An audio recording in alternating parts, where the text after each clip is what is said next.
അവൾ വേഗം ഫ്രഷായി താഴേക്ക് പോയി. കിച്ചണിൽ സുസമ്മയും അന്നമ്മയും ഉണ്ടായിരുന്നു. സുസമ്മയാണ് ഹിമയെ ആദ്യം കണ്ടത്. ആഹാ, മോള് വന്നോ? വായോ, ആൻറ്റി ചായ തരാം, സുസമ്മ പറഞ്ഞു. ഹിമ മുഖത്ത് ഒരു ചിരി വരുത്തി ചായ വാങ്ങി. അന്നമ്മ അടുത്ത് വന്ന് അവളുടെ മുടിയിൽ മെല്ലെ തലോടി. ഇതെന്ത് കോലമാകുച്ചേ? അന്നമ്മ ചോദിച്ചു. അതെ, ഒറ്റ ദിവസം കൊണ്ട് കൊച്ചങ്ങ് ചടച്ചുപോയി. എല്ലാത്തിനും ഇവിടുത്തെ സന്തതിയെ പറഞ്ഞാൽ മതിയല്ലോ, സുസമ്മ പറഞ്ഞു. നീ പറഞ്ഞത് ശരിയാ സൂസി, അവനൊരു വെട്ടുപോത്തായിപ്പോയി. നമ്മുടെ അലക്സിന് പിന്നെയും വകതിരിവുണ്ട്, അന്നമ്മ പറഞ്ഞു.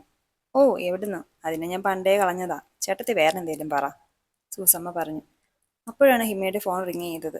എഡിയാണ്. അവൾ ഒരു നിമിഷം എന്തോ ആലോചിച്ചു, പിന്നെ ഫോൺ കട്ട് ചെയ്തു.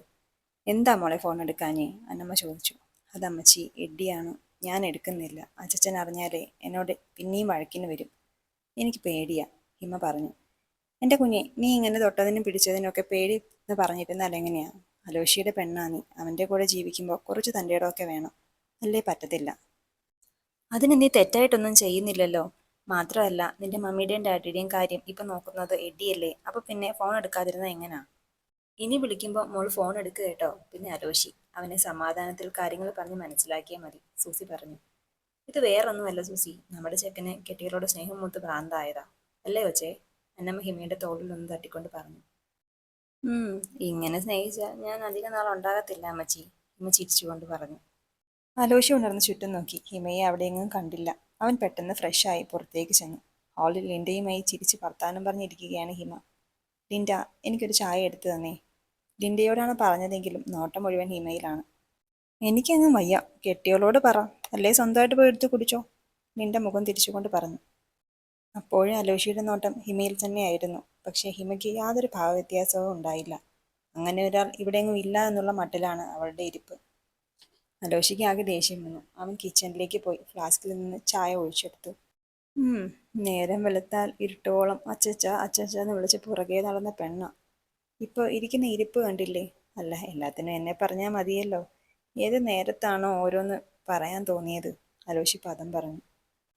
ആഹാ, അപ്പൊ പൊന്നുമോൻ അറിയാം എല്ലാത്തിനും കാരണം നീയാണെന്ന് അല്ലേ? സൂസിയാണ്. അലോഷി ആകെ ചൂളിപ്പോയി. ചായ കുടിച്ച് അവൻ പെട്ടെന്ന് ഹാളിലേക്ക് നടന്നു.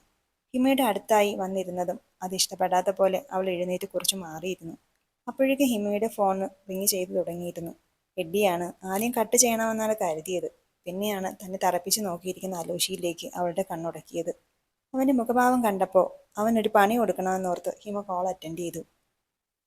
എഡി, ഞാൻ എത്ര നേരമായി വെയിറ്റ് ചെയ്യുന്നു. നീ എന്താടാ വിളിക്കാൻ ഇത്രയും ലേറ്റ് ആയത്? ഇടം കണ്ടിട്ട് എഡിയെ നോക്കിക്കൊണ്ട് അവൾ പറഞ്ഞുകൊണ്ട് പുറത്തേക്ക് പോയി. ഇതെല്ലാം കണ്ട് ഒട്ടും സഹിക്കാതിരിക്കുകയാണ് അലോഷി. ഇരിപ്പ് കണ്ടാലറിയാം, കിട്ടിയാൽ എഡിയെ പച്ചയ്ക്ക് തിന്നാനുള്ള കടിയുണ്ട്. എന്തായാലും ലിൻഡയ്ക്ക് ഇപ്പം നല്ല എൻ്റർടൈൻമെൻ്റ് ആണ്. എഡി, നീ ഇങ്ങനെ എപ്പോഴും വിളിക്കണ്ട, അച്ചച്ചന് ഇഷ്ടമല്ല. നീ ഒന്ന് മനസ്സിലാക്കടാ, ഹിമ പറഞ്ഞു. എന്നു മുതലാ ഹിമ ഞാൻ നിനക്കൊരു ശല്യമായത്? അല്ല, ആർക്ക് വേണ്ടിയാണ് നീ എന്നെ ഇങ്ങനെ ഒഴിവാക്കുന്നത്? എൻ്റെ ഹിമ, നീ കാണിക്കുന്നതിൻ്റെ പകുതി ആത്മാർത്ഥത അയാൾക്ക് നിന്നോടില്ല. അയാൾക്കുള്ളത് ആകെ സംശയമാണ്. അയാൾക്ക് ഭ്രാന്താണ്. നീ നോക്കിക്കോ, ആ സോഫിയെ കൊന്നതുപോലെ അയാൾ നിന്നെയും കൊല്ലും. അതാ ഞാൻ പറഞ്ഞത്, എല്ലാം ഉപേക്ഷിച്ച് നമുക്ക് തിരിച്ചു പോവാം. നീ ഒന്ന് മനസ്സിലാക്ക്, എഡി പറഞ്ഞു. നിനക്കെന്താ എഡി, പറഞ്ഞാൽ മനസ്സിലാവില്ലേ? ഒരേ കാര്യം തന്നെ ഇങ്ങനെ പറയാതെ. ദേ, ഞാനൊരു കാര്യം പറയാം. ഞാൻ പാലക്കൽ അലോഷിയുടെ പെണ്ണ. നീ പറഞ്ഞ പോലെ അച്ചച്ചൻ ഇനി ഭ്രാന്താണെങ്കിൽ പോലും അതെനിക്കൊരു പ്രശ്നമല്ല. അങ്ങേരുടെ ഭ്രാന്തും എനിക്കിപ്പോൾ ഇഷ്ടമാണ്. അതുകൊണ്ട് എൻ്റെ അച്ചച്ചൻ്റെ കുറ്റം പറയാൻ വേണ്ടി മാത്രമായിട്ട് നീ ഇനി ഇങ്ങോട്ട് വിളിക്കണ്ട. ഹിമ പറഞ്ഞതിന് എഡിക്ക് മറുപടി ഉണ്ടായിരുന്നില്ല. പക്ഷേ ഇതെല്ലാം കേട്ട് ഒരു തൂണിൻ്റെ മറവിൽ നിന്ന ഒരാളുടെ മുഖത്ത് പെട്ടെന്ന് ഹൈ വോൾട്ടേജ് ചിരി വിരിഞ്ഞു. അത് കലക്കി മോളെ, ഇപ്പോഴാ നീ അലോഷിയുടെ പെണ്ണായത്. നിന്റെ വായിന്ന് എനിക്ക് ഇത്രയും കേട്ടാൽ മതി. അവൻ താടിയും ഒഴിഞ്ഞുകൊണ്ട് അകത്തേക്ക് കയറിപ്പോയി. പഴയ പോലെ സോഫയിലിരുന്നു. ഹിമയും അധികം വൈകാതെ തന്നെ ഫോണ് കട്ട് ചെയ്തുകൊണ്ട് അകത്തേക്ക് കയറി. അപ്പോഴേക്കും കിച്ചണിൽ നിന്ന് ലിൻഡ കുറച്ച് സ്നാക്സ് എടുത്തുകൊണ്ട് വന്ന് ഹിമയ്ക്ക് നേരെ നീട്ടി. അവളത് ഒരു ചിരിയോടെ വാങ്ങി.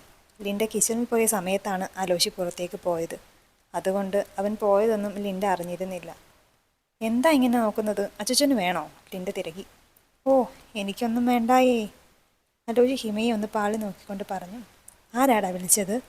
ലിൻഡ ഹിമയോട് ചോദിച്ചു. അതോ, അത് എഡിയാടി. ഈ ചെക്കനെ കൊണ്ട് വലിയ ശല്യമാന്നേ. എപ്പോഴും എന്നോട് സംസാരിക്കണം. എത്ര പറഞ്ഞാലും മനസ്സിലാവില്ല. പിന്നെ ഒരുമിച്ച് കളിച്ച് വളർന്നതല്ലേ. അവന് ഞാനെന്ന് വെച്ചാൽ ജീവനാ. ഹിമ ആലോചിച്ച് കേൾക്കാൻ പാകത്തിന് പറഞ്ഞു. അപ്പം നിനക്കോ? ലിൻഡ ചോദിച്ചു. നീയും അവനെ കണ്ടതല്ലേ? എന്നാ ഒരു ചുള്ളനാ, ആരും നോക്കി നിന്നു പോവും. ഇവിടെ ചിലരില്ലായിരുന്നേ ഞാനിപ്പോൾ അവനെയും കെട്ടി അടിച്ചു പൊളിച്ച് ജീവിച്ചേനെ, ഹിമ ആലോചിക്കിട്ട് താങ്ങിക്കൊണ്ട് പറഞ്ഞു. അവൾ തന്നെ ചൊടിപ്പിക്കാൻ ഓരോന്ന് പറയുമ്പോഴും ഫോണിൽ എഡിയോട് പറഞ്ഞതായിരുന്നു ആലോചിയുടെ മനസ്സിൽ. നീ എന്ത് വേണേലും പറഞ്ഞു കോച്ചേ, നിന്റെ മനസ്സിലുള്ളത് ഞാൻ ദാ ഇപ്പോൾ കേട്ടിട്ട് വന്നതേ ഉള്ളൂ. പക്ഷേ നീ ഈ പറയുന്നതിനൊക്കെ ഞാൻ നല്ല പണി തരുന്നുണ്ട്. ഇപ്പോൾ നീ സ്കോർ ചെയ്ത് നിൽക്കുക, സമ്മതിച്ചു. പക്ഷേ അധികം വൈകാതെ ബോൾ ആലോചിയുടെ കോർട്ടിലെത്തും. നീ ഇവിടെ കിടന്ന് നില വിളിക്കും മോളെ. ആലോചി ഒരു ചിരിയോടെ മനസ്സിലോർത്തുകൊണ്ട് എഴുന്നേറ്റ് റൂമിലേക്ക് പോയി. എടി പെണ്ണെ, ഒന്ന് വട്ടാക്കിയാൽ മതി, കൂടെ നിൽക്കണേന്ന് പറഞ്ഞപ്പോൾ ഞാൻ സമ്മതിച്ചെന്നേ ഉള്ളൂ. ദാ എൻ്റെ ഇച്ചായനെ കൊച്ചാക്കാനാണ് പാവമെങ്കിൽ ഞാനിനി ഈ പരിപാടിക്കില്ല. അവിടെ ഒരു എഡി, ഇത്രയും ഓഞ്ഞ ഒരുത്തനെയാണോ നീ അലോചിച്ചനുമായി കമ്പയർ ചെയ്തത്? അവിടെ ഒരു പ്രതികാരം, ലിൻഡ പറഞ്ഞു. പോട്ടടി, നിൻ്റെ ഇച്ചായൻ അല്ല എൻ്റെ അച്ചാച്ചൻ തന്നെ സൂപ്പർ. ബാക്കിയെല്ലാം ഞാൻ വെറുതെ പറഞ്ഞതല്ലേ, ഹിമ വിളക്കി ചിരിച്ചുകൊണ്ട് പറഞ്ഞു. അല്ല, നീ ഇത്രയും പറഞ്ഞിട്ടും ഇച്ചായൻ അതൊന്നും പറയാത്തത്? കൂളായിരുന്നല്ലോ, അതാ എനിക്ക് മനസ്സിലാവാത്തത്. ഇനി കിളികളെല്ലാം കൂടി ഒരുമിച്ച് പറന്നു പോയി കാണുമോ? ലിൻഡ താടിക്ക് കൈ കൊടുത്തുകൊണ്ട് പറഞ്ഞു. ഏയ്, അങ്ങനൊന്നും വരില്ല. എന്തായാലും ഞാനൊന്ന് പോയി നോക്കട്ടെ. എന്തേലും ശബ്ദം കേട്ടാൽ ഒന്ന് വന്ന് രക്ഷിക്കണേ. അല്ല, നിന്റെ അച്ചായനല്ലേ, വിശ്വസിക്കാൻ പറ്റത്തില്ല. ചിലപ്പോൾ എന്നെ എടുത്ത് എറിയും. ഹിമ റൂമിലേക്ക് പോയി. അലോഷ് ലാപ്ടോപ്പിൽ എന്തോ കാര്യമായ ജോലിയിലാണ്. ഹിമ വന്നത് കണ്ടെങ്കിലും അവൻ മൈൻഡ് ചെയ്തില്ല. ഹിമ അലക്കിയ തുണികളെല്ലാം മടക്കി വെക്കാൻ തുടങ്ങി. എൻ്റെ ഡ്രസ്സൊന്നും എടുക്കണ്ട, അതെല്ലാം ഞാൻ തന്നെ ചെയ്തോളാം, അവിടെ വച്ചേക്ക്, അലോഷി മുഖത്ത് നോക്കാതെയാണ് പറഞ്ഞത്. അതെന്താ, ഞാനല്ലേ ഇത്രയും നാൾ ഇതെല്ലാം ചെയ്തത്, പിന്നെ ഇപ്പോഴെന്താ? ഹിമ ചോദിച്ചു. അതിന് നീ വന്നിട്ട് 2 മാസമല്ലേ ആയിട്ടുള്ളൂ. ഇനി മുതൽ എൻ്റെ കാര്യം ഞാൻ തന്നെ നോക്കിക്കോളാം, വെറുതെ ഇയാളെ ബുദ്ധിമുട്ടണ്ട, അലോഷി പറഞ്ഞപ്പോൾ ഹിമയുടെ കണ്ണുകൾ ചെറുതായി ഒന്ന് നനഞ്ഞു. അത് കണ്ടപ്പോൾ അലോഷിക്ക് വല്ലാതെ വിഷമമായെങ്കിലും ഇപ്പോൾ ഇത് അത്യാവശ്യമാണെന്ന് തോന്നി അവനൊന്നും മിണ്ടിയില്ല. അപ്പോഴേക്കും അലോഷിയുടെ ഫോൺ റിങ് ചെയ്തു. ഡിസ്പ്ലേയിൽ മെറിൻ എന്ന പേര് കണ്ടതും അലോഷിയുടെ മുഖം പെട്ടെന്ന് വിടർന്നു. അവൻ ചിരിച്ചുകൊണ്ട് വേഗം ഫോൺ എടുത്തു. ഹലോ, എത്ര നാളായടി, നിന്റെ ഒരു വിവരവും ഇല്ലല്ലോ. സത്യമാണോ? വേണ്ട, ഞാൻ വന്ന് പിക്ക് ചെയ്തോളാം. നീ ഒന്ന് വെയിറ്റ് ചെയ്യ്, ഞാൻ ദാ എത്തി. അലോഷി വേഗം ഫോൺ കട്ട് ചെയ്ത് ചാടി എഴുന്നേറ്റു. അലമാരയുടെ മുന്നിൽ നിന്ന് ഹിമയെ അവൻ പെട്ടെന്ന് തട്ടിമാറ്റി. അങ്ങോട്ട് മാറി നിൽക്കൂച്ചേ. പെട്ടെന്നുള്ള അവൻ്റെ പ്രവൃത്തിയിൽ വീഴ്ച നിൽക്കുകയാണ് ഹിമ. 1-2 ഡ്രസ്സ് മാറി മാറി എടുത്ത ശേഷമാണ് ഒരു ബ്ലൂ ജീൻസും വൈറ്റ് ഷർട്ടും ഫിക്സ് ചെയ്തത്. ഡ്രസ്സ് ചെയ്ത് കാറിൻ്റെ കീയും എടുത്ത് അവൻ വേഗത്തിൽ ചേരിറങ്ങി. അപ്പോഴാണ് ഹാളിൽ നിൽക്കുന്ന അന്നമ്മയെയും സുസമ്മയെയും കാണുന്നത്. അമ്മച്ചി, ഊണിന് സ്പെഷ്യൽ എന്തെങ്കിലും ഉണ്ടാക്കിയേക്കണേ, നമുക്കൊരു ഗസ്റ്റ് ഉണ്ട്. അന്നമ്മയുടെ കവളിൽ ഒന്ന് തുള്ളിക്കൊണ്ട് അവൻ വേഗത്തിൽ പുറത്തേക്ക് പോയി. മിഴിച്ചു നിൽക്കുന്ന ഹിമയിലായിരുന്നു രണ്ടുപേരുടെയും കണ്ണ്. ഹിമയ്ക്ക് എന്തോ ആകെ ഒരു പെടച്ചിലായിരുന്നു. പിന്നെ അവൾ അത് ലിൻഡയോട് പറയുകയും ചെയ്തു. നീ ഒന്ന് സമാധാനിക്ക്, അലക്സ് ചായനെ പിക്ക് ചെയ്യാൻ പോയതാവും, ലിൻഡ പറഞ്ഞു. അല്ലടാ, ഇത് അലക്സ് ചായനൊന്നും അല്ല, വേറെ ആരോ ആണ്. ആ കോള് വന്നപ്പോൾ അച്ഛൻ്റെ ഒരു സന്തോഷം കാണണമായിരുന്നു. എനിക്കെന്തോ ഒരു പേടി തോന്നുന്നു, ഹിമ പറഞ്ഞു. 1 മണിക്കൂർ കഴിഞ്ഞാണ് അലോഷി പിന്നെ തിരിച്ചു വന്നത്. അവനക്കകത്ത് എല്ലാവരും ഉമ്മർത്ത് തന്നെ ഉണ്ടായിരുന്നു. അലക്സിനെ പ്രതീക്ഷിച്ചവർക്ക് നിരാശ നൽകിക്കൊണ്ട് അലോഷിയോടൊപ്പം ഒരു പെൺകുട്ടിയാണ് ഇറങ്ങി വന്നത്. മുട്ടറ്റം ഇറക്കമുള്ള ഒരു സ്ലീവ്ലെസ് ഡ്രസ്സും ബൂട്ട്സും ഒക്കെയായി ഒരു പെൺകുട്ടി. നല്ല വെളുത്ത്, അത്യാവശ്യം വണ്ണമൊക്കെ ഉണ്ട്. അന്നമ്മയെ കണ്ടപാടെ അവൾ ഓടി വന്ന് കെട്ടിപ്പിടിച്ചു. അന്നമ്മച്ചി, അവൾ അന്നമ്മയുടെ കവിളിൽ മാറി മാറി ഉമ്മ കൊടുത്തു. അന്നമ്മയെ അവളെ ചേർത്ത് പിടിച്ച് നെറ്റിയിൽ ചുണ്ടു ചേർത്തു. എന്നാലും എൻ്റെ മോളെ, നീ എന്താ ഒരു മുന്നറിയിപ്പും ഇല്ലാതെ?